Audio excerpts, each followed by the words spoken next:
All right, we are live. Welcome, Emily Collins, to the Trails Collective interview series, our first live show. I'm so happy to have you here.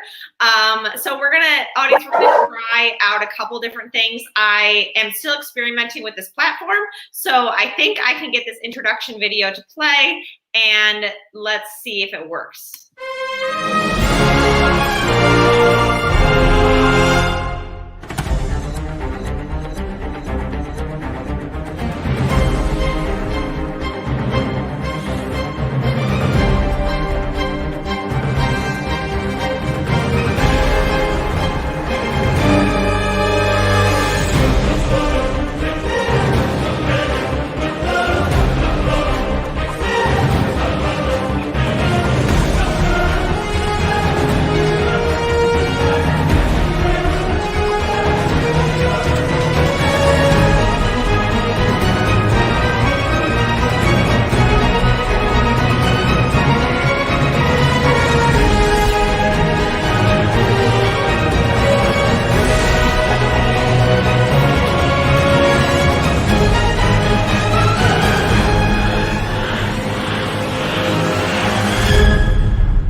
All right, and we are back.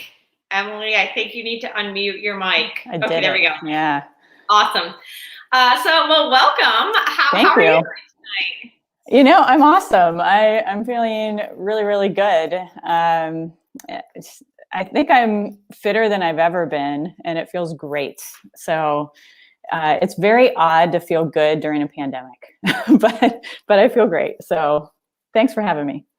I agree. It's really challenging to have these two conflicting emotions that we have. It's like at arm's length, I feel really good. And like, you know, it's a beautiful day out. And then you're just like, but wait, things are burning. And, you know, it's so, but I can appreciate both things, you know? Yeah. So why do you feel fitter than you've ever felt before? Well, it's funny. I've had a lot of difficulty this year going far and going fast because I've had Piriformis Syndrome and it's been affecting my hamstring. So there's been some physical restriction to how I'm running. But at the same time, I'm getting super, super fit, and I'm starting finally to address that kind of neurogenic issue down my left leg. And it feels so good for it to start letting loose. And yeah, I've been emotionally and, you know, physically feeling good, even though most of my training runs now are like, let's go see what's going on in the neighborhood. but it's been great. So how long have you dealt with Piriformis Syndrome? You know, it started in March, of course, you know, when the pandemic started, which may not be a coincidence. You know, if you're talking about neurogenic pain at all, it probably has something to do with stress. And, you know, I have a lot on my plate, perhaps because I've put it there. So I think it was just a lot to deal with. I was coming off Spartathlon too, and still trying to perform at the same level. And the expectations were probably getting a little bit of the best of me. So I've been really happy just kind of being home a little bit. It's been nice. You know, I never have ever felt as greedy as like when I'm injured and then I can't do anything at all. Right. You know, it's like, you start to really appreciate, like, I just ran a mile. That's insane. Yeah, there was a point when I was just running a mile this spring and it felt horrible. And I was like, you know, less than a year ago, I completed Spartathlon and felt great. So this is bizarre. But yeah, I think I get what you're saying about feeling greedy about it. So yeah, I'm really grateful at the moment and feeling good. So why don't we talk about the Spartathlon then? Because, you know, it's fresh is that the last event that you did? It's not the last event. The last event that I went out and competed well at was the Tallahassee Ultra Distance Classic, which is an old race, old 50K. And I went there with a friend, Kevin Randolph, and his wife, Annie. And I almost beat Kevin. I was so close, but ended up just first female instead. So it was fun. It was fun. It was a blast.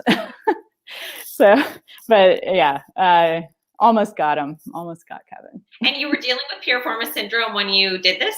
Yeah, in fact, so I had a really good 2019, a bunch of great races. And I remember it started feeling odd. I could start feeling restrictions actually before Burning River. And I think what happened is I just let it go. In classic ultra runner, mindset, I was just like, yeah, it's just pain. I'll get over pain eventually. And I think I just didn't address it until too late. And then it got super tight and just wouldn't let go. So probably my own fault. But yeah, I was definitely feeling it throughout even Spartathlon. It just wasn't anywhere near as bad as it got in March. So it's starting to let loose. It's okay. That's what it's all about, right? Yeah. I mean, and we have ample time right now to work through those things. Right. Yeah. I know. I feel a little bad about that. Like, I guess it's good that that everybody has this off season that's over a year long, but yeah. I suppose we can all use it to our advantage. Yeah. After I sort of feel the same way you did in the beginning, but then after I sort of realized like the situation might not change for a while, like it sort of like eased the pressure. Yeah. And so I was more likely to like take a day off if I needed it, or even on the converse, like I can push myself really hard and try something because like I don't have a race in 2 weeks, so it doesn't really matter. Right. You can be super risky. Why not? But you can also actually rest. Yeah. It's been a lesson in, I think we're always trying to experiment with our body a little bit when we're running ultras and trails. But yeah, this particular year has given us the opportunity to do that in very different ways. Mm-hmm. Yeah. And you've been doing this for a while. So, and I assume, because like you're still learning about your body every year. Oh yeah. And I kind of expect it to change. I've certainly changed since, running in my early 30s. I feel like I've gotten a lot stronger, honestly. So I love being a masters athlete. I think it's fun. And there are different things to shoot for. You can adjust year to year your distance goals and your speed goals. And yeah, it's never ending. And then your body's always changing. So. Yeah, one of my training partners, she'll be a masters athlete, I think next year or the year after. And like, she's still a crusher. Like, there is no stopping Chelsea Benson. So it doesn't it amazes me that she's a master. Like she'll be a masters. It doesn't make any, because I think she's still going to come into her prime with marathoning. So yeah, it's incredible. Yeah. Masters is really just an opportunity. So yes, don't be scared of it. It gives you this opportunity to think, maybe I can do even better. I've seen one of my favorite marathoners, Desiree Ficker, has been setting PRs as a marathoner in her 40s. So I'm actually hoping to give the marathon a decent shot one of these days. I'd really like to try it. So, you've never run a marathon? I've run several marathons, but I've never really focused on them. They've more been training opportunities. So yeah, I'd like to actually train for one. I think that'd be fun.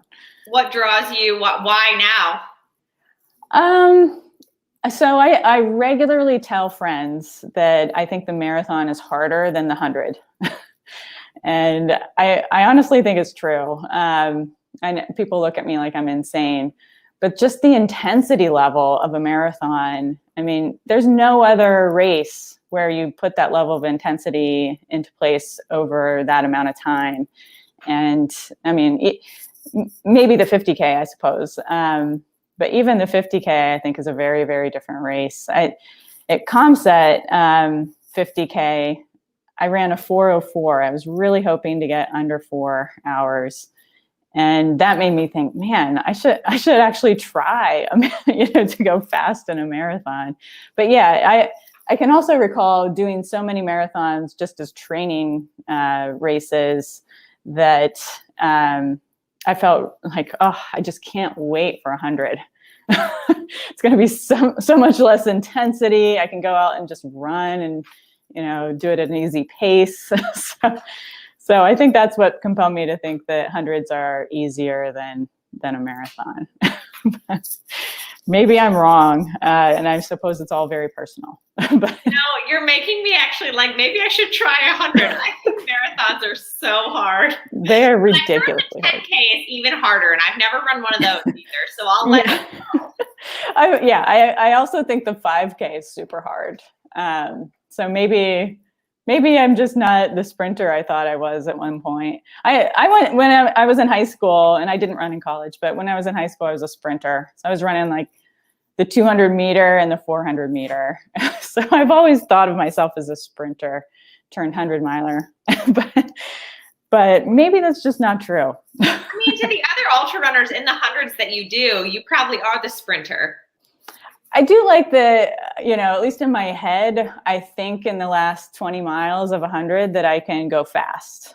I think it's just an illusion, but I feel like, all right, now it's time to race. And then at least psychologically, I always prepare myself to be like, all right, now's the time you actually go fast. Yeah. In the ultras that I haven't done that many, but in the last 5 to 10 miles of the 40 milers and 50 milers I've done, sometimes I'm like, if I run faster, I will be done with faster. Right. It's not going to get any, the pain is still going to be there. Yeah. So let's race. Yeah, absolutely. It's either that or, I think they might not have beer if I go any slower at the finish line. One of the two. Yeah, you want to get done. But I really enjoy kind of psychologically preparing myself for an ultra by saying, I'm not even going to race until the last X number of miles, so it's much less pressure, no expectations, just go out, take care of yourself for however many miles, and then see what you can do. Well, you've been in the sport for a while, and I know that now I see a trend that men especially and women are racing the whole time. Whereas when I first started doing when I did my first ultra, I thought it was just you jog the whole thing and try to make it through, But now, I mean, those they're going from the gun, whereas I'm still let's walk off the starting line. So how has ultra running changed in the time that you've been in it? Well, I think we're seeing a lot more folks who are used to kind of the USATF scene get involved in ultras. It's turned from something that was kind of a quirky cultural fascination for folks who are looking for a group of people who they could identify with and do crazy things in the woods. Let's try these extreme events where we're all exhausted and all suffer together and then celebrate, right? That's kind of what ultras are. So it's turned from that to kind of the more competitive culture of college running. Even we're hearing marathoners say, I wonder what would happen if I just try a 50K. So I think it's just, the cultural shift of competitors coming into the ultra scene is different. It's good for the sport. And I think we can all be involved. Both of those cultures can coexist in ways that are effective. I race direct this 100 miler in Akron, Ohio called Canal Corridor 100. And that's part of what we're trying to do. We're trying to be extremely welcoming to new folks who want to try the distance, but also, we really want it to be a competitive race. So we're trying to cater to the entire field. And it's really fun to do that, just to be able to celebrate. Exciting. Following the updates on Twitter, and you're like, oh, they got to that checkpoint. Oh, what happened to that person? Oh no, it's exciting now. Yeah, and as a race director, I really have enjoyed celebrating with every single person. Whatever happens, whether they DNF or anything, I like to check in with them and just say, hey, how was the experience and what are you thinking for the next steps? It's really fun to be involved in people's journeys, and that's what ultra running gives you. Mm-hmm. So speaking of ultra running journeys, let's talk about yours. Okay. When was your first ultra? Oh boy. I think it was the Buckeye Trail 50K. That was a long time ago. I think it was 2014. That's not that long ago. It feels really long ago. But yeah, I think that was it. And before that, what was your running style like? So I didn't really start running again after being super competitive in high school. I really just used running to get by, to, kind of feel active a little bit and sane through law school. And then in the early years of practicing law, I just needed to feel like I wasn't always sitting at a desk and studying and, preparing for court or something like that. So I casually got back into running and then became very interested in the marathon to the degree that I actually finished one. My first marathon I ran in Austin, Texas, and I think it was like it was very memorable. It was like a 3:33, something silly like that. So it was a good one. It was a decent result. And I went to Boston over that, and that kind of got me back into, actually training a little bit, but I was still practicing law. And it was, as an early practitioner, you really can't be too competitive. You just get out the door, try to get some level of activity under your belt, and then go back to what you were doing. So that's how I used running for a long time. And then finally I got to a stage in my career where I felt like, this is something that I enjoy. It gets me out the door to be with other people. So I started using it more as a social mechanism, which was really a good thing personally. And then, of course, from there you meet certain people who you try to keep up with, I think is what I was trying to do. And I was trying to keep up with some fast people, and that got me into a mindset where I was willing to think about being competitive. So I just thought it might be possible to be competitive. So that's a little addicting. It definitely is. Yeah. So you studied environmental law, and you started your own, would you call it a practice or your own foundation? What would you call it? So it's a nonprofit environmental law firm. What we do at Fair Shake Environmental Legal Services, and I started this after leaving the faculty at the University of Pittsburgh School of Law.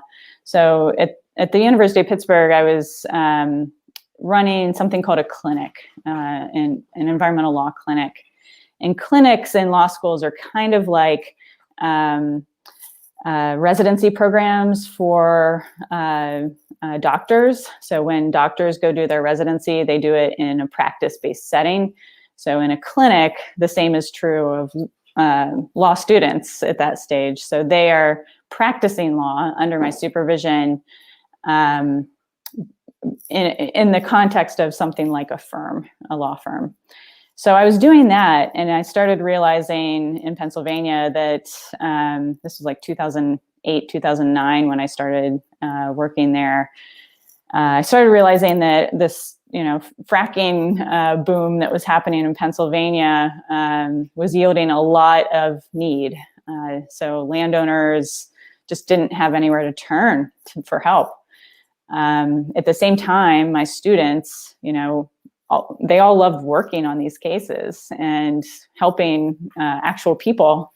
So it became very clear to me that those two needs needed to be met in a different framework. So I started a nonprofit, Fair Shake Environmental Legal Services, to try to address the need that I was seeing for actual people, people who otherwise would not need a lawyer, but some environmental problem comes up for them. Either their water is unusable or sometimes gone, or they're experiencing severe health problems because of air quality. You name it. Every environmental problem you can think of. Real people have those problems. And they usually can't pay for it very, very easily, right? So it's like if you or I had a problem where we lost our water and nobody really cared about it, we probably couldn't afford a lawyer ourselves to do something about it. So I would drink a lot more coffee.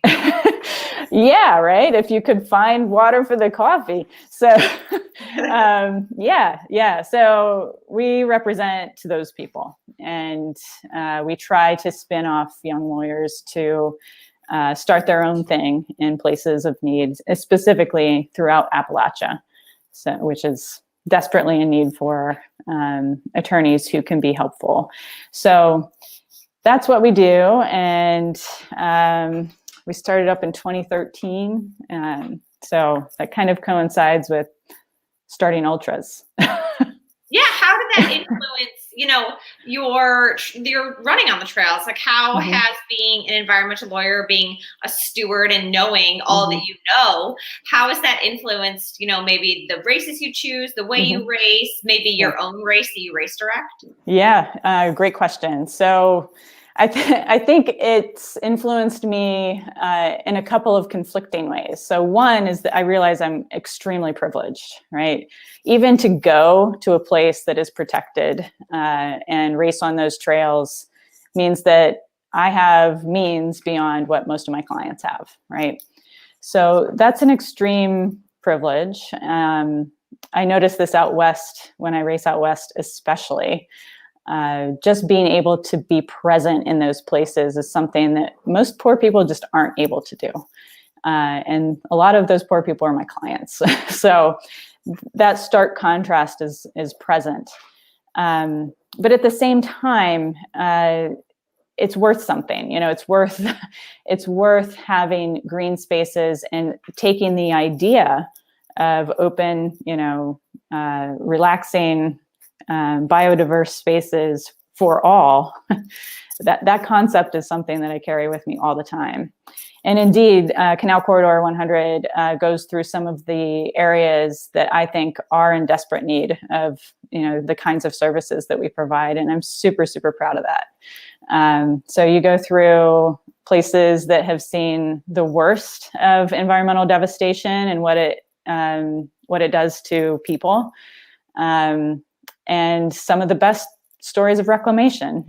We run through an area that the river was catching on fire, and the Cuyahoga River caught on fire, and Richard Nixon decided to sign the Clean Water Act. I saw that. Yeah. Yeah. I mean, there's still a lot of work to do on the Cuyahoga River, but it is not in a stage where oil slicks are catching on fire. So yeah, I'm proud that we have a race that shows all of that. It shows places that are still completely devastated and are still, at high cancer risk because of what we've put into the environment. I want people to see those places, and I want people to run through them. So yeah, I think Canal Corridor does that. Is there anything practical that, your elevator pitch or something that like us trail runners can do? Yeah, I think it's to acknowledge that we have a role to play in opening the door to diversity and inclusivity. So we need to be welcoming to folks who wouldn't otherwise have access to the same things that we do. One of my colleagues in Ohio, Alex Gold, has started a running program at a jail. I love reading those stories. Like I've read a couple of them, but like the people that like run marathons in jail and like, oh man, I think ultra runner Dylan Bowman works with some of those people, and oh man, it's awesome. Yeah. So whatever it means, like mentoring, underprivileged kids and getting kids started early in the idea that they could run trails. That's a big deal. A lot of people don't even know that they have trails around them. So any kind of work that you can do where you're not like beating inclusivity over somebody's head, but you're just being inclusive. I think that's the work that trail runners can do and do well. And, it's not really that big of a deal. We all love mentoring. We all love being together. So, finding ways to be open and inclusive and loving, that's our job. Yeah, and I mean, it's top of the mind because it's that season, but voting people into office that are going to make make it harder for people to like destroy the environment and make it easier for other people to make good choices for the environment. Absolutely. And it's not just environment. I mean, pay special attention to policies that affect real people, right? Especially at the local level. I think that's what I've learned more than anything these last, I'd say since I started our practice, it's more that the local decision makers have ridiculous amounts of power. So the more you can get involved in your township or whatever your local jurisdiction is, if it's a municipality, a big city, great. Get involved, pay attention to what's happening, have conversations about, one of the things that was so remarkable about race directing is that I really got to talk to a lot of local decision makers about, what running does during a pandemic that could be really beneficial, even and safe at the same time. And I was really impressed with how receptive some of my local legislators were about, the need. We had our race in July, and that was right on the cusp of things opening up. And I can remember several state senators saying to me, yeah, it sounds like this is exactly what we need right now. People just need to be able to go outside, reach a personal goal, and feel good about themselves because it's been kind of dark. So, yeah. We're at like mile 19 and a half of 100-miler here, and right. Going. Yeah, race hasn't even started yet. Yeah. So you mentioned the Spartathlon a couple times, and that's different from like a Spartan race. Very different. Yeah, the Spartathlon is a single race held in Greece, and it celebrates the journey that Phidippides took. And there are a lot of, there's a huge history lesson in all of this that perhaps I shouldn't get into today, but it's the idea that he ran all the way from Athens to Sparta to warn the Spartans that Athens was being overtaken and they needed help. So, the idea that there's a runner who would go 153 miles just for the purpose of notice, just like, hey, we need help and war is happening. Please come. That in and of itself is kind of mind-boggling, but it was actually a profession at that time. So it celebrates that journey. The funny thing is he ran back too. So he went double the mileage that we go. And there's a lot involved. At mile 100, you go over a mountain and then you run, basically into Sparta from there. But the myth of it all, and there's some historical truth to it as well, but the mythology is really quite powerful and something that when you're in Greece, you start to feel like you believe in it. And there's something like if I went to Greece, I would definitely probably start believing in the gods. Absolutely. It makes sense in many ways and it's gorgeous. So it's pretty interesting. You run through things that you'd never dream of running through here. Like what? So there were parts where goats were running with us essentially because, instead of keeping animals in, they keep animals out of the olive trees and orange trees, right? So there are herds that roam outside of the fence instead of inside. So they're where we are running. Also, we're running into each of these villages, and they're just, they treat you like royalty. They're just so happy their warriors are there. So the culture is just fantastic. It's really an amazing thing. It changes you in many ways. So that kind of reminds me of early in the pandemic. Yeah. I remember seeing like a video and like photos of like goats had like overtaken a town in Britain because nobody was on the street. Right. That is the best thing in 2020. Yeah. That wildlife could overtake something that we have previously overtaken is kind of cool. Yeah, that's already happening, right, in many places in the world. But yeah, it was quite the experience. How many miles is that? It was 153 miles. Okay. How long did it take you? I think it took me like 33 hours. Okay. So, because I know you've won a bunch of hundreds. You've done a bunch of hundreds. You've also done a couple 24-hour races. Yep. You got 9th at the U.S. National 24-Hour Championship, the Desert Solstice, which that's awesome. Congratulations. Thank you. And so is the Spartathlon the longest you've ever run? It's the longest I've ever run in a single race. So just without any structure or FKT goals or anything involved, I've done a 6-day run across West Virginia, and I've also done a 5-day run from Pittsburgh to Washington, D.C. So those were longer.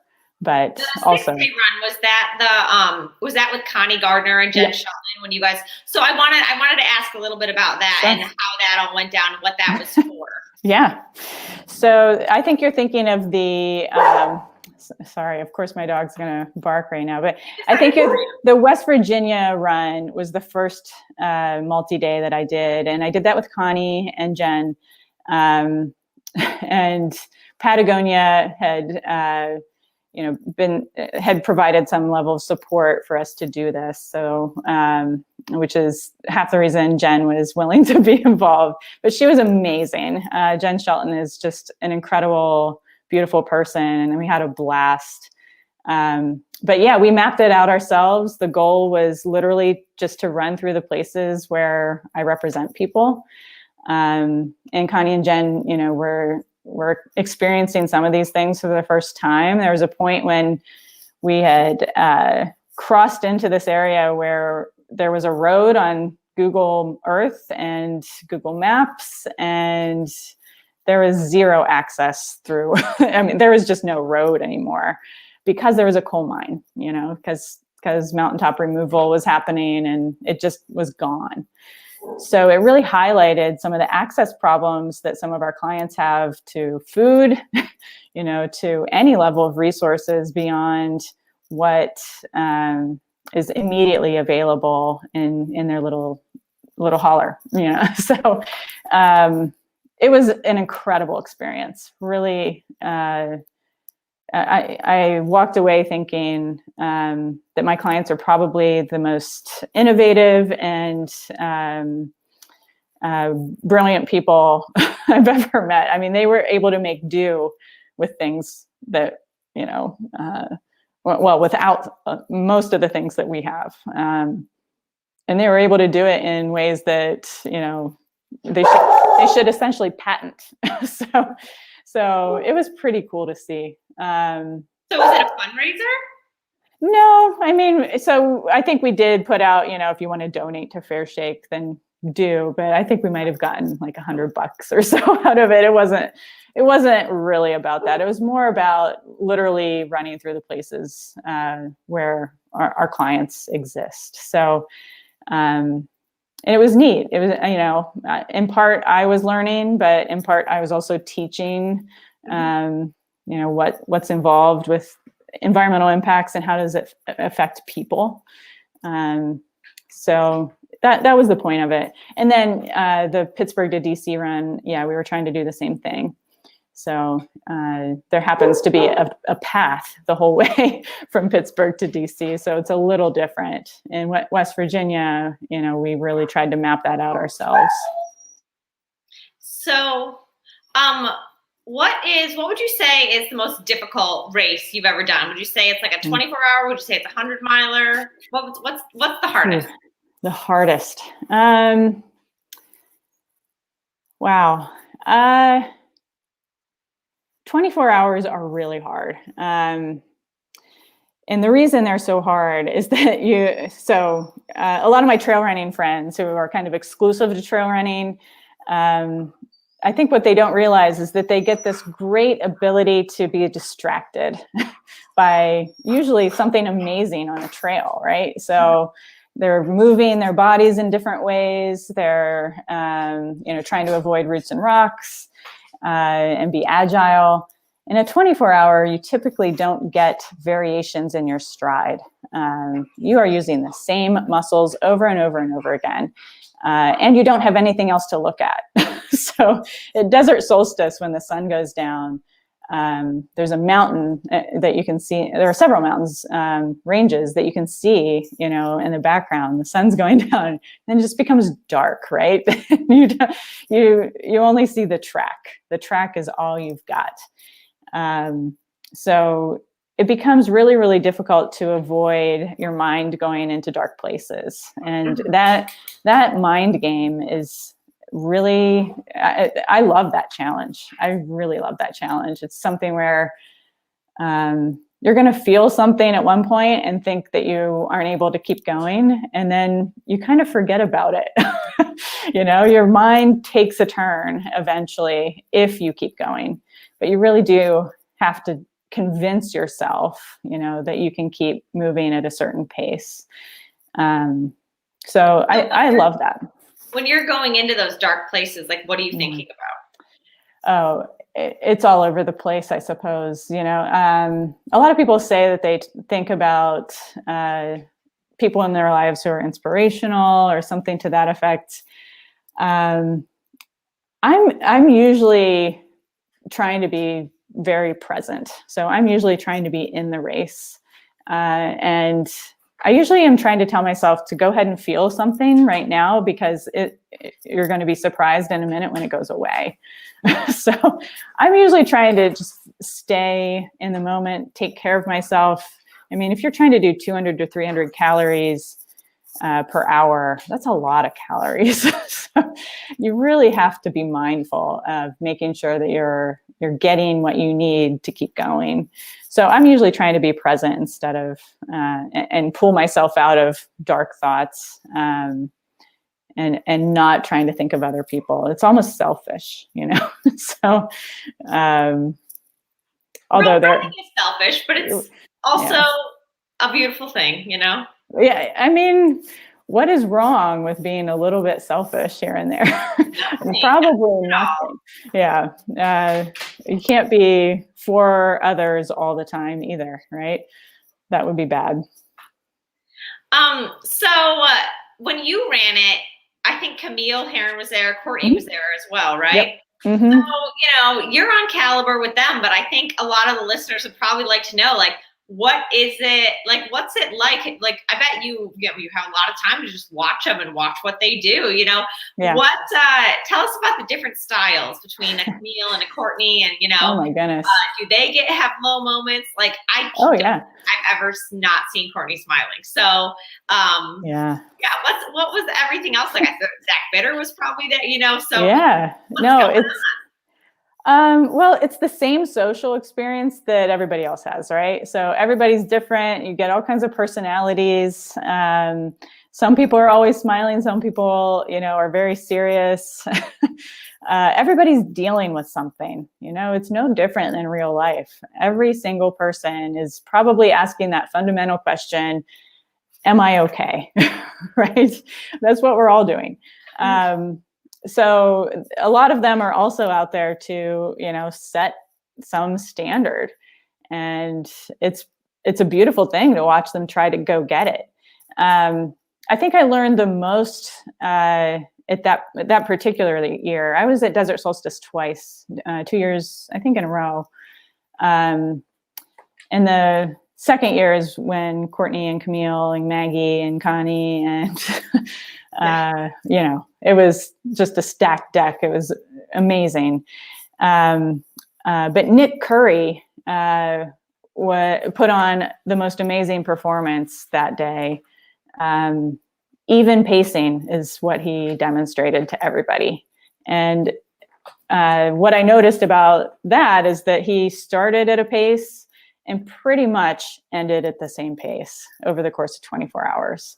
So to do something like that requires a mindfulness and willingness to go slow, right, early on, that is really, really admirable. And it's one of the most beautiful performances I've ever seen in my life. So I'd say everybody has their crew, everybody has all kinds of crazy stuff going on. I learned from Courtney's crew that day how she deals with blindness, which I've dealt with too. So that was helpful. So what's your experience?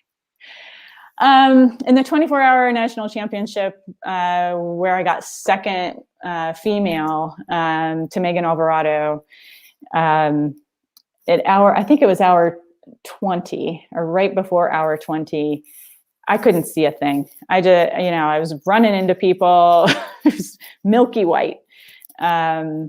So somebody finally pulled me next to them and said, I'm walking with you to the medical tent. And I stayed there the rest of the race. So I didn't even get the rest of the hours in.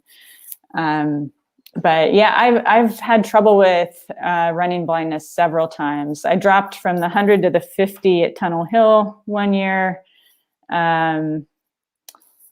because I could tell it was starting and I didn't want to go another 50 blind, basically. So yeah, I've dealt with that over the years. And Courtney's crew was telling me, re-wetting drops, and there's another medicated drop that you can take if it is going blind. I've tried that a couple of times. It hasn't worked for me. And I think what I'm probably dealing with is low blood sugar. So I have hypoglycemia, and I'm fairly certain what's going on at this point is just, it's a combination of hydration issues and sugar issues. So we all have to deal with something, and that's one of my burdens. So I'll figure it out one of these days. What kind of shoes would you wear for an ultra on the track?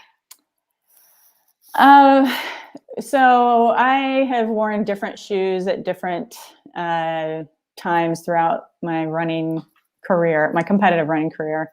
I really currently like the Nike Pegasus. That's what I wore for Spartathlon, and that was road.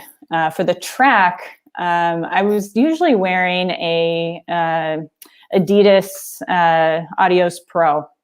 The Boston, I think, is also a good shoe, but you have to train in those to feel good in them. Mm-hmm. It depends. I changed. Neil had the vapor flies on. So. Yeah, I don't think I could do that. I've tried those for marathoning. And even then, it gets a little too much for me. But I've never worn a related shoe, but my training partners have said they wouldn't wear it for anything else besides the marathon race. Yeah. Well, I'm pretty sure at Desert Solstice, Camille went through somewhere between 4 and 6 Vaporflies. I mean, she had a stash. That's like $1,000. Well, she's sponsored by Nike. I know, but they got money to throw around, so. Yeah. I mean, she also set a world record. So, if you need an advantage, take it. But yeah, sure. Yeah, I don't blame her one bit for that. She was pretty cool to watch. And both Courtney and Camille have crews that are just on top of it. They know what's needed. That's also really cool to watch. So, what's next for you? So my coach is David Roach, and I've been telling David that I'd like to give the 100K a shot. So you rock. That is super technical, but yeah, UROC would be fun. If I can feel good on trails, then I might try something like that. But there is a age 40 to 44 age group record that I wouldn't mind trying to capture at the 100K. So I'll probably end up doing that on a fast course. So probably a track, or if there's a road, like the Pistol Ultra or something to that effect, then I might go for it there. And oddly enough, it's a very old record, so it'd be really nice to be able to get it. Yeah, that'd be really cool. I mean, I'm rooting for you. Just keep that piriformis healed. Right. Yeah, that's the big deal. But yeah, it's exciting to think about trying. So if I can do it, I'll give it a shot. How long have you been working with David? I started working with David right after Spartathlon last year, and it's been an amazing experience. He is my biggest cheerleader. Well, he might be second in line now, but he's quite the cheerleader, and keeps me positive about my running, even when I'm, injured. So he's awesome. He's awesome. He is really, I really respect his ability to take injured runners or also masters runners. And he's just like a miracle worker with them. Like he's very good at, taking if you're dealing with niggles, or you're just like, you're putting in the work, but you should probably rest, or, he's very good at encouraging you to rest and being like, for resting, you're a better runner, and I'm going to tell you. And I really respect that. I think it's great. It is great. I think the biggest game changer that he has given me in the last year is he early on told me exhaustion, it should not be your proxy for doing well. Yes. It's huge, right? So I was definitely thinking that if I was tired, that meant that I was doing the right thing in my training. And, he's written articles on this. He calls it the Lizzo standard, right? So if you're doing as good as hell, then you're doing well. Well, it's been wonderful to talk to you. Thank you for spending the first live stream, hopefully of a regular thing that here on the Trails Collective. To close out, I'm going to ask you one question, and I'm going to try to remember to ask all my guests. Okay. So if you could choose to star in a documentary about another runner, who would that runner be? Oh, if I was starring in it? Yeah, so you're playing them. Oh, if I was playing them. Yes. Oh my goodness. Yeah, I just wanted to change it a little bit, not like who would play you, but who would I want to play? Oh, somebody who's struggling all the time. I think I identify most with Nikki Bitter. Oh yeah, just like Paulina. Yeah, and she just killed him. Yeah, she did an amazing job. But she's also a lawyer, and also, has had her rounds of, I'm just doing this for myself and feeling bad about, competing. I go through those same revolutions. And she's just an amazing runner. So, yeah, Nikki Bitter. Yeah, I met her at JFK last year, and she was struggling for like 10 to 20 miles, like with Achilles or something in her legs. Yeah. And she rallied and she came back and she finished. I thought she was going to drop, but she finished. It was awesome. Meeting her was really like the cherry on top of that race. Yeah, she's a good one. So I've met her a couple of times, but she was also at Spartathlon. She was on our Spartathlon team, and she and Zach had such a horrible day because they both had bad chicken the night before. Isn't that horrible? Yeah. So anyway, I admire her a lot. Yeah. Well, thanks again for joining me tonight. And thank you to everybody for watching. And hopefully we'll see you next week. Awesome. Thanks.